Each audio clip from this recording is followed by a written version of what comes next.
Hello दोस्तों, विहान कहानियाँ में आप सभी का स्वागत है। सेठ धनीराम हरियाणा में झज्जर जिले में प्रसिद्ध व्यापारी थे। वो मिट्टी को भी हाथ लगाते तो सोना हो जाता। उन पर लक्ष्मी की विशेष कृपा थी।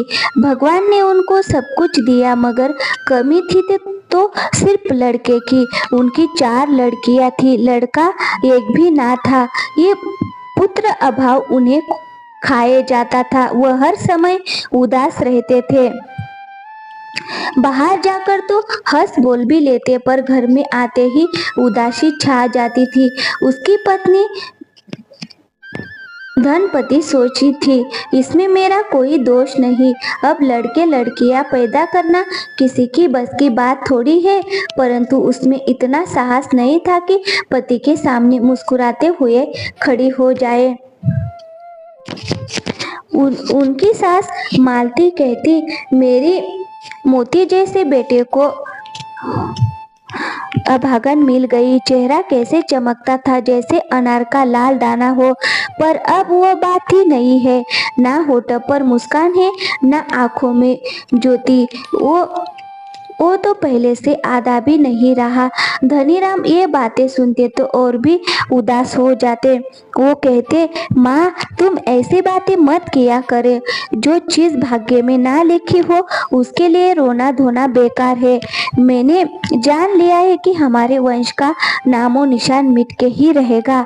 हमारे भाग्य में पुत्र सुख नहीं लिखा है। माँ तुम बोलती हो तो मुझे रोना आ जाता है। फिर एक दिन गली में एक बाबा आया। बच्चों के लिए रिच और औरतों के लिए बाबा दोनों समान हैं। औरतों को तमाशा हाथ लग गया। वो बढ़ चढ़ाकर हाथ दिखाने लगी। इतने में मालती ने कहा, धनपति जरा इधर आकर तू भी बाबा जी को हाथ दिखा ले। धनपति ने दुखी मन से उत्तर दिया, हाथ दिखाने से क्या होगा माँ जी? हाथ दिखाने से तो तकदीर थोड़ी बदल जाएगी। मगर इसमें हर्जी क्या है? दिखा ले। धनपति का जी नहीं चाहता था कि हाथ दिखाए, परंतु सास के भय से उसने हाथ बाबा जी के सामने कर दिया। सब औरतें चुपचाप खड़ी हो गई। ये हस्त निरीक्षण नहीं, भाग्य निरीक्षण था। बाबा जी ने हाथ की रेखाओं को देखा और धीरे से कहा, तुम्हारे घर में हमेशा क्लेश रहता है। धनपति की सास ने कहा, ठीक कहा पंडित जी, पर ये क्लेश मन का है, शरीर का नहीं है। ये भी सच है बाबा, तुम्हारी बहू को लड़कियां होती है, लड़का नहीं होता। वहां खड़ी औरतों में से एक ने कहा, देखा ये विद्या की बातें हैं। जो 4 अक्षर पढ़ जाते हैं वो कहते हैं ज्योतिष शास्त्र। सब झूठ है। अब कहो सच बताया या नहीं? इसका पति भी बहुत दुखी रहता है। महाराज ये भी सच है। इसके और नक्षत्र तो सब अच्छे हैं, केवल एक नक्षत्र अशुभ है। ये सब उसी का फल है। महाराज तो अंतर्यामी है। अब यह देखे इसके भाग्य में बेटा है या नहीं। बाबा ने अच्छी तरह देखकर हिसाब लगाया और इसके बाद कहा, नहीं बाबा जी, इसका कुछ उपाय भी है या नहीं? उपाय तो बहुत है, परंतु करना बड़ा कठिन है। महाराज मैं सब उपाय कर लूंगी। रात को शमशान घाट में बैठकर जाप करना होगा। धनपति का चेहरा फीका पड़ गया। आशा सामने आई थी, ओझल हो गई। धनपति फिर उदास हो गई, जैसे कोई बाबा जी जीतते रह जाए। तुम उदास मत हो, तुम्हारे लिए ये काम मैं कर दूंगा। भाग्य बहुत ही सिद्धि के समय भूत सामने आकर खड़े हो जाते हैं। अनजान आदमी तो रके मारे जाए, परंतु भूत हमारा क्या बिगाड़ लेंगे? हम चाहे तो पल भर में भस्म कर दे। हमारे शब्दों में आग है। एक मंत्र पढ़े तो चिल्ला चिल्ला कर भाग निकले। धनपति की आंखें आशा पूर्ण हो गई, जैसे देवी का वरदान मिल गया हो। सास का चेहरा आशा की आशा से लाल था। उसे विश्वास हो गया कि अब जरूर लड़का होगा। बाबा ने जो कुछ भी मांगा वही दिया गया। धनपति की रात दिन खातिरदारी होने लगी। घर के लोग उसे कोई काम ना करने देते थे।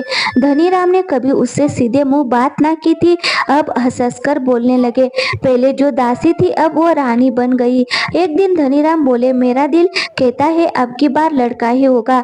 लक्षण तो मुझे भी अच्छे मालूम होते हैं। दिल में ऐसे ऐसे विचार आते हैं कि तुमसे क्या कहूँ। जी चाहता है फल और मिठाई खाती रहूं। रोटी की तरफ देखने से भी घृणा होती है। घटाई पर तो दिल नहीं दौड़ता। नहीं जी, कभी ख्याल नहीं आता। अच्छा बताओ, जो कैसा रहता है? बहुत प्रसन्न। पहले सदा उदासी छाई रहती थी। अब जी चाहता है सारा दिन सैर किया करूं। ऐसी दशा मेरी आज तक कभी नहीं हुई थी। मेरा दिल भी यही कहता है कि अब की बार लड़का ही होगा। अगर लड़का हुआ तो मुझे क्या दोगे? जो मांगोगी वही दूंगा। तुमसे बाहर भागी थोड़ा हो। हीरे का हार बनवा दूंगा। अरे हीरे का हार? बस बस इतना ही देखना था, देख लिया। तुम तो वकीलों की तरह बहस करती हो। चलो रहने दो, मैं तुम्हारा दिल देखना चाहती थी। मुझे हार की क्या पड़ी है? तुम्हारी खुशी मिल जाए, यही सब कुछ है। मैं तुमसे कभी नाराज नहीं हुआ। क्यों झूठ बोलते हो? तुम्हारी तो आंखें ही बदल गई थी। मैं अनपढ़ हूँ पर अंधी नहीं, आंखें पहचानती हूँ। तुम्हें धोखा हुआ होगा। खैर ये भी देखा जाएगा। इसी तरह 9 महीने बीत गए। प्रसव काल का पहुंच गया। धनीराम बाहर खड़े घबरा रहे थे। कुछ देर बाद अंदर से नवजात बालक की रोने की आवाज आई। तभी मालती बाहर आई। इस समय उसकी आंखों में आंसू के क्रोध, जैसे अग्नि की ज्वाला में पानी की बूंदें जल रही हो। फिर से लड़की हुई है। धनीराम का सिर चकराने लगा। वो बहुत देर के बाद बोले, अब तो वो जी चाहता है कि कहीं निकल जाऊं। यहाँ मेरे दिल को शांति नहीं मिलेगी। धीरज रखो बेटा, घबराने से क्या होता है? वह ज्योतिषी मिल जाए तो मुंह नोच लूं। मुझे तो उस पर पहले ही विश्वास नहीं था, मगर तुम्हारे ख्याल से चुप रहा। कई हजारों पर पानी फिर गया। कहता था जाप करूंगा तो लड़का ही होगा, तो मांगते क्यों फिरते हो? मुझे क्या पता था कि सब धोखा है। हमारे भाग्य खोटे हैं माँ। अब मुझे आज्ञा दो, साधु होकर कहीं निकल जाऊं। घर में रहा तो पागल हो जाऊंगा। कैसी बातें मुंह से निकालते हो? तुम्हारे भाग्य तुम्हारे क्यों खोटे होने लगे? भाग्य तो उस अभागन के खोटे हैं जिसे सिंहासन पर बैठकर भी आराम ना मिला।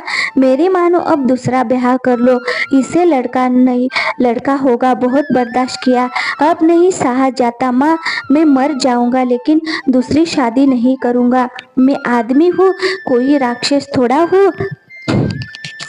अरे मैं उस घर से निकाल देने की थोड़ी कहती हूँ, ये भी पड़ी रहेगी। लोग दूसरा ब्याह लड़के के लिए करते हैं, शौक के लिए थोड़ी करते हैं। ये बातें धनपति ने भी लेटे लेटे सुनी। वह पहले ही मर रही थी। ये बातचीत सुनकर और भी मर गई। उसे विश्वास हो गया कि अब ये ब्याह कभी नहीं रुकेगा। वह सोचने लगी, अभी यही हाल है, ब्याह के बाद क्या होगा? सभी दूर करेंगे, सब नहीं बहू को ही पूछेंगे, मुझे कोई नहीं पूछेगा। ये अनादर, ये अपमान, ये तिरस्कार कैसे सहूं? परमात्मा अब तो उठा लो। ये सहा नहीं जाता। लेकिन उसकी सास ने जब यह शब्द सुने तो वो और भी लाल पीली हो गई और ऊंची आवाज में बोली, तेरे भाग में मौत नहीं, मौत तो हमारे भाग में है। बेटी राज करती है और छाती पर मूंग दलती है। ये शब्द नहीं थे, जहर में बुझे हुए तीर थे। धनीराम अंदर आ गए और प्यार से बोले, धनपति धीरज रखो, लड़के लड़कियां दोनों बराबर होते हैं। माजी जोश में आकर जो भी आता है कह देती है, मगर उनकी नीयत खोटी नहीं है।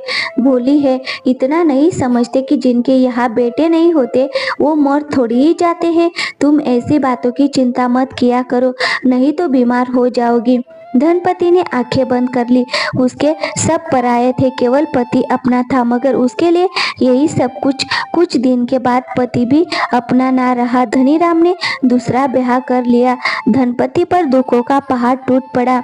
उससे कोई सीधे मुंह बात भी ना करता था। सब नई दुल्हन की सेवा में लगे रहते थे।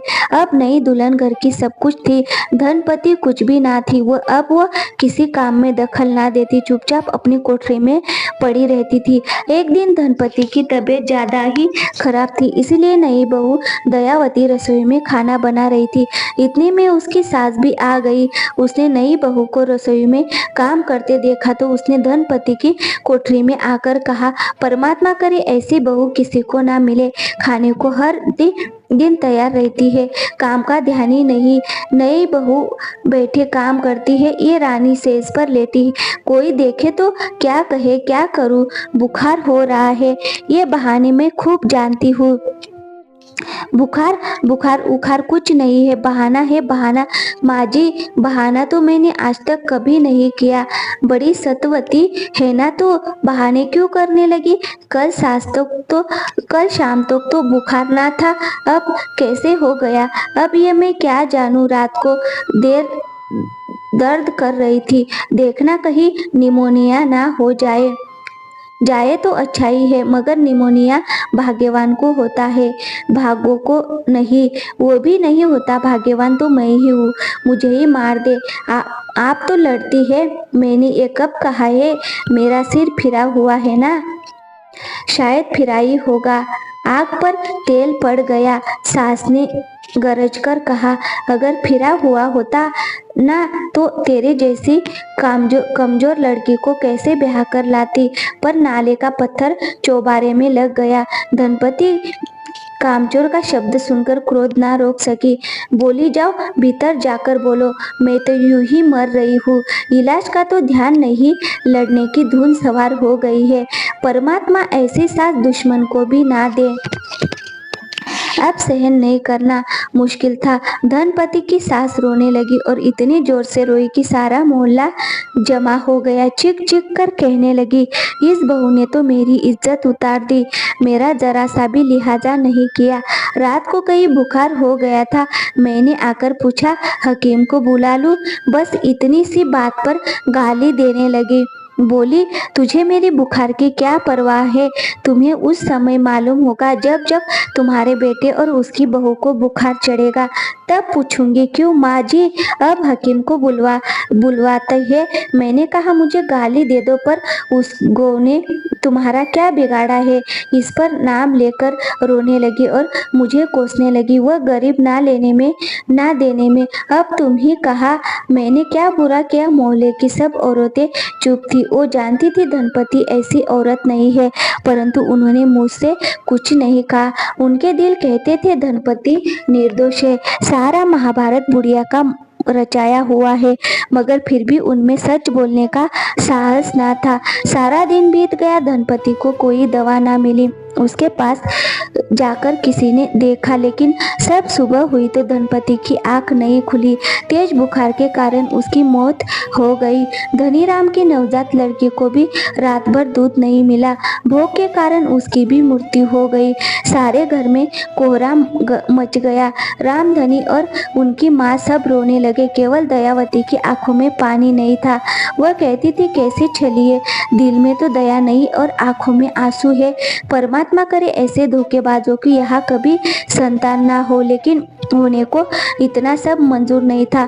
धनपति का अंतिम संस्कार करके जब धनीराम घर आए तो उसकी 3 छोटी लड़कियों ने भी अपनी माँ के वियोग में अपने प्राण त्याग दिए। पूरे घर में नाटा छा गया, लेकिन मालती अंदर ही अंदर बहुत खुश थी।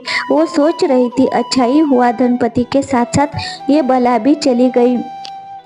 कौन इनको पालता, कौन इनकी शादी करता। आजकल जमाना कितना खराब आ गया है। अब एक लड़की बची है, ये भी मर जाए तो अच्छा हो जाए। इसी तरह रोते धोते कुछ महीने बीत गए। एक दिन धनीराम का साला मांगेराम उनके घर आया। उसने मालती से कहा, मौसी जी, आपकी आज्ञा हो तो मैं धनपति की लड़की को अपने घर ले जाऊं। अभी वह बच्ची है, माँ को याद करती होगी, कुछ दिन में उसका मन बहल जाएगा। मालती ने जब ये बात सुनी तो उसकी मन की मुराद पूरी हो गई। उसने कहा, बेटा, हम कौन होते हैं तुम्हें रोकने वाले, ले जाओ। यहाँ पर वह सारा दिन अपनी माँ के बारे में ही पूछती रहती है। मामा के घर जाएगी तो उसका मन भी हल्का हो जाएगा।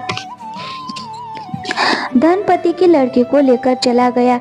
वह समय भी बीत गया जिसका सबको इंतजार था। दयावती का भी प्रसव काल आ पहुंचा। धनीराम घबराए हुए कमरे के बाहर खड़े थे। परमात्मा कृपा करो, तुम्हारे बिना और किसी का सहारा नहीं है। इतने में मालती आकर दरवाजे पर खड़ी हो गई। धनीराम ने पूछा, क्या हुआ है माँ? लड़का हुआ है बेटा। राम, धनी और मालती की खुशी का ठिकाना न रहा। वो बहुत खुश हुए। परमात्मा, देर से ही सही, पर आज तुमने हमारी सुन ली।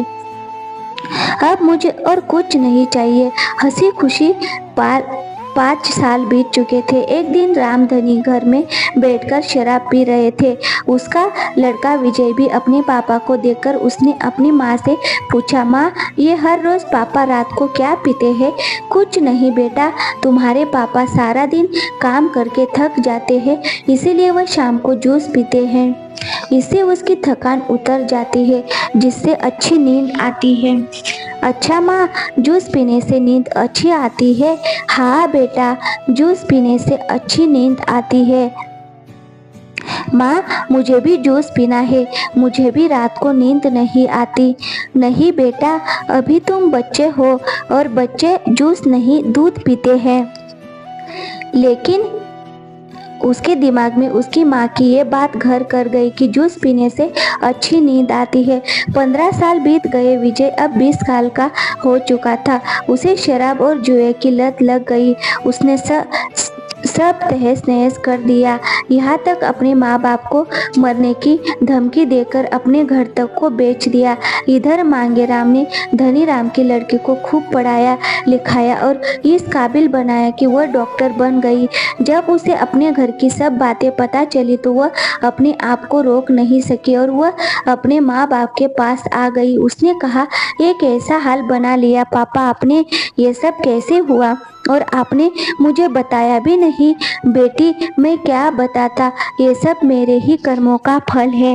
बेटे की चाहत में मैंने तुम्हारी 4 बहनों को खो दिया, तुम्हारी माँ को खो दिया। देख लो दुनिया वालों, बेटे होने का नतीजा देख लो।